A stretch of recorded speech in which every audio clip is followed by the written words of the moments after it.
안녕하세요. 썸부부입니다. 베트남 하노이에서 4박 5일 동안 즐겁게 지내고 이제 베트남 최고의 휴양도시 다낭에서 6박 7일 동안 지낸 이야기를 총정리해 드리도록 하겠습니다. 하노이에서 비행기를 타고 다낭으로 이동합니다. 하늘에서 보는 다낭의 모습입니다. 다낭공항에서 첫 번째 숙소인 페닌슐라 호텔 다낭까지는 픽업 차량을 12,300원에 예약해서 갔습니다. 일행이 4명이고 캐리어가 4개라 큰 차를 불러야 했지만 베트남에서는 교통비가 그리 부담이 없는 것 같아요. 페닌슐라 호텔 다낭에 도착했습니다. 여기서 3박을 하기로 합니다. 이 호텔은 5성급 호텔로 1박 오션뷰룸, 조식 포함 88,000원에 예약을 했습니다. 이그제큐티브 라운지 무료 이용도 포함된 예약이어서 27층 라운지에서 매일 오후 2시에서 5시에 애프터눈 티도 무료로 먹을 수 있었습니다. 말이 애프터눈 티지 김밥, 딤섬 등 식사거리도 충분해서 매일 여기서 배불리 먹고 저녁은 생략했답니다. 호텔에 관해서는 나중에 따로 자세히 리뷰 영상을 만들도록 하겠습니다. 호텔에 도착한 시간이 오후 4시쯤이라 오늘은 특별한 일정 없이 다낭 한강 주변의 야경을 보기로 했습니다. 주변도 깔끔히 정리되었고 저녁이라 저희도 가셔 산책하기 좋았습니다. 용머리 다리의 입에서 불 뿜는 쇼도 있다는데 시간이 맞지 않아 생략하고 돌아오는 길에 호텔 주변의 해산물 집들을 돌아보았지만 가격이 너무 비싸 사 먹기 아깝더라고요. 아무래도 바닷가 주변은 바가지가 심한 것 같았습니다. 오늘은 아침 일찍 서둘러 움직여야 합니다. 우선 오행산 구경을 할 건데 단체 관광객들은 대략 오전 9시쯤 온다고 해서 우리는 8시쯤 도착해서 한적하게 구경하기로 합니다. 그랩을 6만동에 불러가는데 기사분이 다음 행선지인 호이안과 코코넛배 타는 곳 호텔로 돌아오는 일정을 전부 다 해주는데 60만동을 제시해서 오케이 했습니다. 이런 경우 꼭 후불로 하셔야 해요. 오행산에 도착했습니다. 입장료는 1인 4만동, 왕복 엘리베이터 요금 3만동 해서 1인당 7만동 정도 들었습니다. 아직 단체 관광객이 오지 않아 쉽게 유료 엘리베이터를 타고 위로 올라갔습니다. 오행산 위는 생각보다 볼 것이 많습니다. 우린 이 경로로 구경했는데 산을 내려가 입구 쪽 별도로 요금받는 곳 구경을 포함해 약 2시간 정도 소요되었습니다. 비교적 초입의 이 5번 동굴은 경사가 급하고 험한 동굴길도 있어 노약자는 생략하고 바로 가는 게 좋을 것 같아요. 그러나 동굴은 신비롭고 멋있었습니다. 메인격인 후엔콩 동굴입니다. 크고 장엄하며 신비합니다.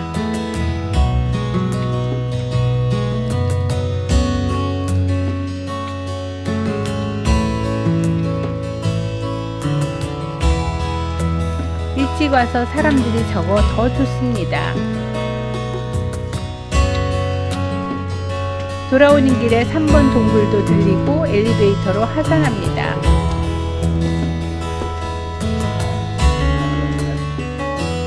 입구에 있는 지옥을 재현한 동굴은 별도 입장료 1인 2만동인데 자연동굴의 여러가지 지옥의 형상을 가공한 테마 동굴입니다. 볼만합니다.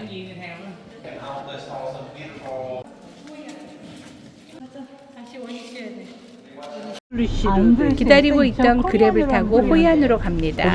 30분 정도 걸리는데 호이안 올드타운으로 가기 전 코코넛 보트 타는 곳으로 갔습니다. 2명이 타는 보트 하나에 40만 동에 흥정하고 언니 부부와 함께 보트 2개를 빌려서 타기로 합니다.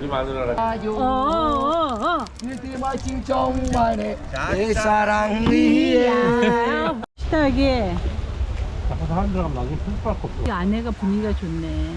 저 단체는 왜 안 들어오는데?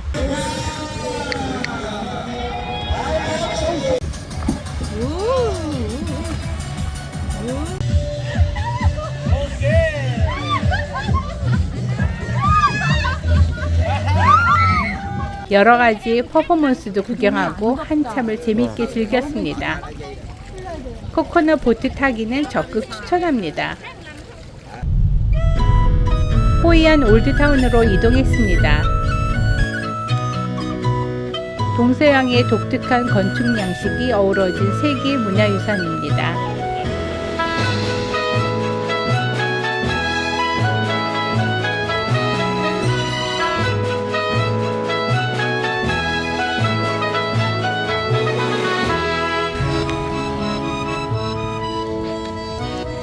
돌아다니다 보니 너무 더워 카페에서 한국식 빙수를 사 먹었습니다.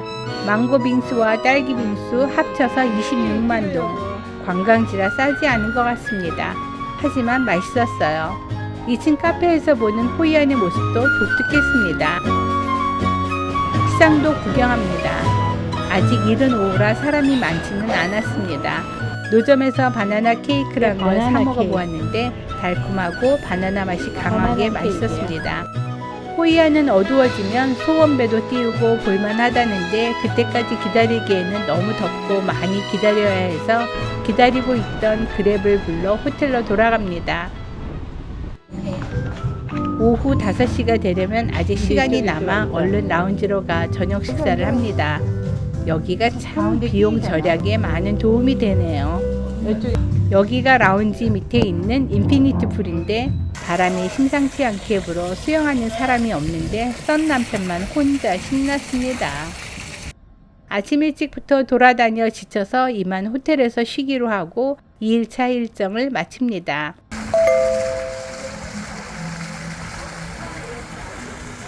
아침부터 바람이 심하게 불고 비가 내립니다. 호텔에서 조식을 먹고 나니 비가 그친 듯하여 해변으로 산책을 나가봅니다.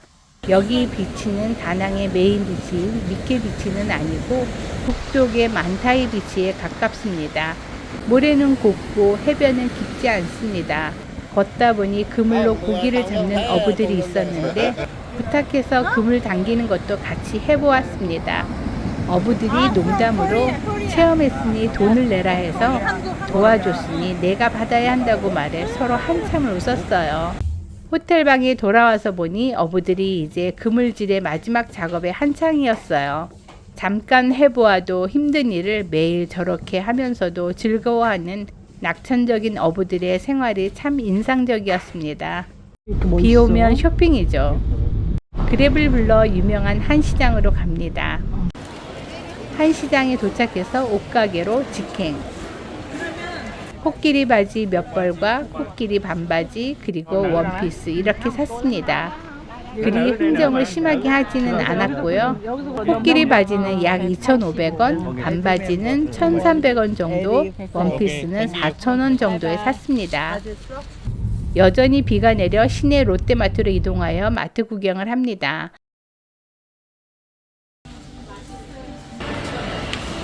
점심은 마트 내 베트남 식당에서 해물볶음면과 해물볶음밥, 월남쌈, 반새우, 스프링롤, 모닝글로리와 음료수 등 너무너무 푸짐하게 시켜 먹었습니다.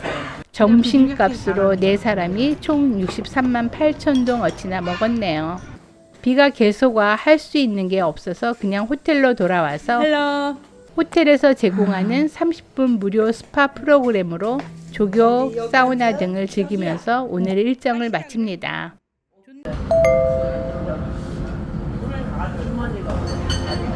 조식 뷔페를 먹으러 왔는데 바깥이 심상치 않습니다. 오늘 밤쯤 태풍이 다낭에 바로 상륙한다고 합니다. 길거리는 비바람으로 스선하고 호텔 로비는 아예 막아버렸습니다. 오늘 공항은 폐쇄되었고 배, 비행기, 상점, 카페, 놀이기구는 물론 시장까지 운영이 중단된다고 뉴스에서 보도됩니다. 갑자기 바빠졌습니다. 원래는 10시에 체크아웃해서 놀다가 오후 3시에 다음 숙소인 샌디비치논 누프 리조트에 체크인할 예정이었으나 교통이 통제되면 가지도 못할 것 같아 아직 이동이 가능한 지금 8시 30분에 바로 체크아웃하고 다음 숙소로 바로 이동하기로 했습니다. 다행히 그랩이 잡혔습니다. 가격은 평소의 2배 정도 되는 19만 320동 정도입니다. 리조트로 가는 길에 보니 가로수도 넘어져 있고 아주 난리 났습니다. 다 무너졌어 여기. 여기가 바람이 심했나 봐. 샌디비치 논누크 리조트 입구도 말이 아닙니다. 우리 오늘 괜찮을까요? 자, 이렇게 샌디비치 논누크 리조트는 오래된 4성급 호텔로 전용 해변과 방갈로 숙소가 있는 대형 리조트인데 2인 조식 포함 1박 약 72,000원으로 3박 예약했습니다. 나중에 별도로 리조트만 상세히 리뷰해 드리도록 하겠습니다.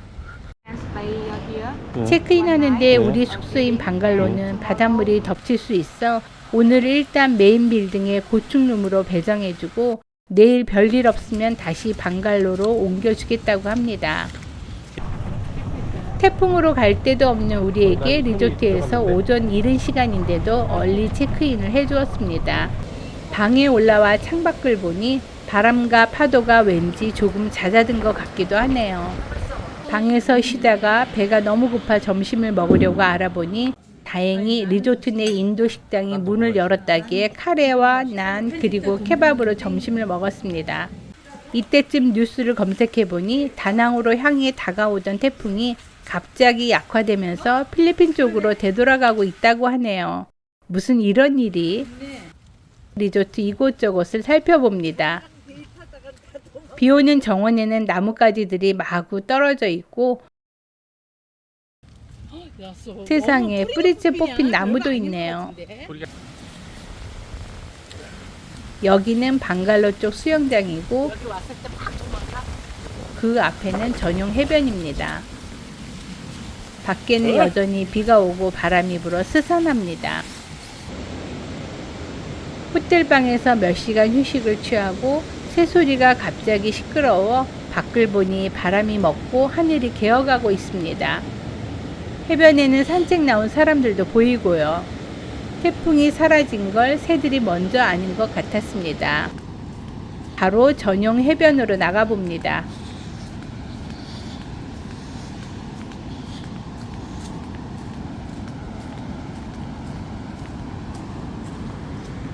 파도는 아직 약간 높지만 비도 바람도 그쳤습니다. 바다에 들어가 보았는데 모래사장이 경사가 완만해 먼 곳까지도 바다가 깊어지지 않았어요. 정말 천혜의 해수욕장입니다. 바다에서 좀 더 놀다가 리조트의 메인 식당에서 피자와 볶음밥 그리고 바닷가재 요리로 저녁을 먹고 변화무쌍했던 오늘 일정을 마칩니다.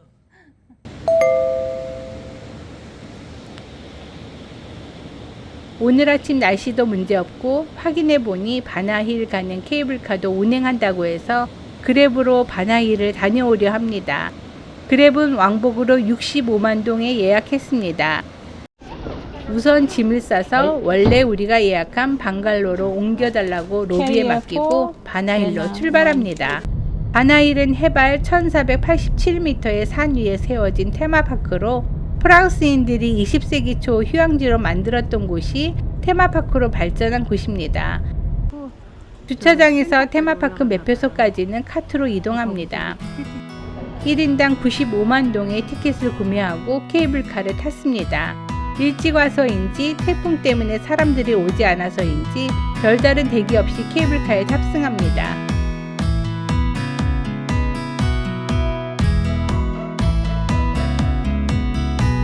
이 케이블카를 타는 풀 영상은 따로 있으니 꼭 한번 보시고요.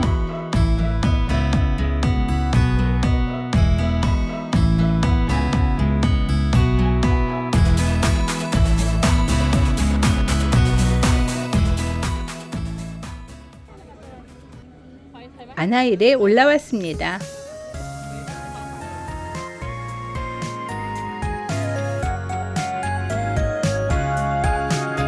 바나힐에는 온종일 너무 재미있게 지냈습니다.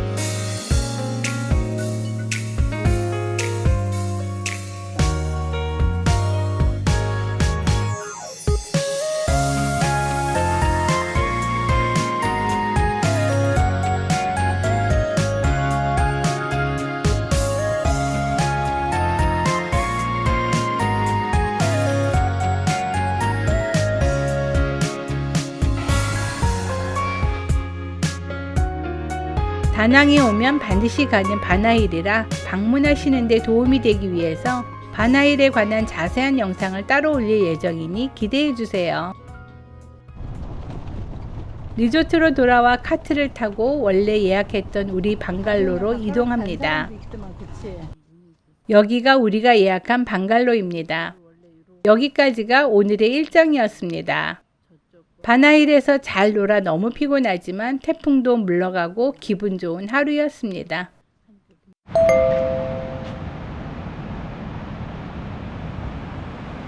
바람도 없는 좋은 아침입니다.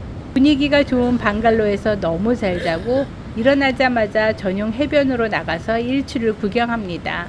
떠오르는 태양을 배경으로 조깅을 하는 사람들의 모습이 너무나 아름답습니다. 기대보다 훌륭한 조식을 마치고는 리조트 구경을 합니다. 메인 호텔 앞 수영장은 깔끔하게 준비되어 손님을 기다립니다. 수국 골대가 인상적이네요.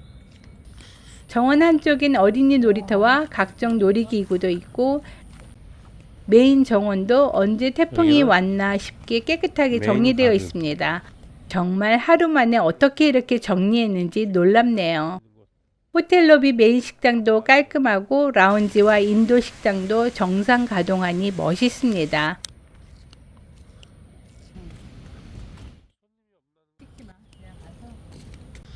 곳곳에 그네가 매달려 있어서 구경하는 김에 방갈로 숙소까지 걸어가 봅니다. 그동안에는 카트 타고 다녔거든요. 분위기가 너무 남국적인 방갈로입니다. 방갈로에 도착하자마자 수영복을 입고 해변으로 갑니다. 우리 방갈로 바로 앞입니다. 여기 우리 리조트 전용 해변에도 벤치도 대형 타월도 다 갖추어 놓았네요. 전용 해변 바로 뒤에 수영장입니다. 바닷가에서 놀고 수영은 여기서 하니 너무 좋습니다.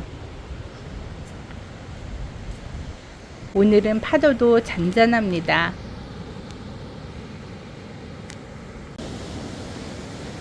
여기 해변이 좋은 점은 바다 멀리 들어가도 수심이 깊지 않다는 거죠. 물론 주의를 해야겠지만 아이들이 놀아도 될 것 같아요. 해변에서 파도와 같이 놀기도 하고 수영장에서 수영도 하다 보니 배가 고파집니다. 한시장에서 빠뜨리고 안 샀던 아기용 코끼리 바지를 사고 너무 귀여워. 점심은 다낭 한시장 옆에 나베시라는 인기 해산물 식당에서 먹기로 했습니다. 파인애플 볶음밥 2개와 해산물 플래터를 주문했습니다. 가격은 129만 동으로 저렴하지는 않습니다만 비교적 깨끗한 매장에 맛도 있어서 만족하고 먹었습니다. 하지만 양이 너무 적어서 식사 후 근처에 유명한 반미집으로 바로 이동하여 총 15만 2천 동 어치 먹었습니다. 근처 빈컨 플라자로 이동해서 선물용 과자 구경을 하다가 졸리비라는 햄버거 집에서 치킨 세트 14만 6천 동 어치도 맛있게 먹었습니다. 지금 보니 엄청 먹었네요. 리조트로 돌아와 다시 해변에서 물놀이를 즐기면서 다낭에서의 마지막 날이 지나갑니다.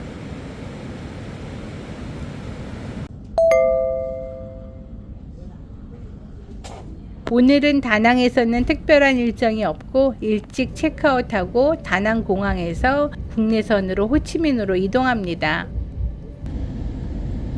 호치민에서는 3박 4일 동안 지낼 예정입니다.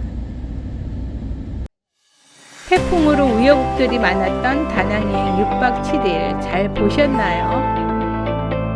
곧 업로드할 호치민 영상도 많이 기대해 주시고 지금까지 썬TV 썬부부의 다낭 여행이었습니다.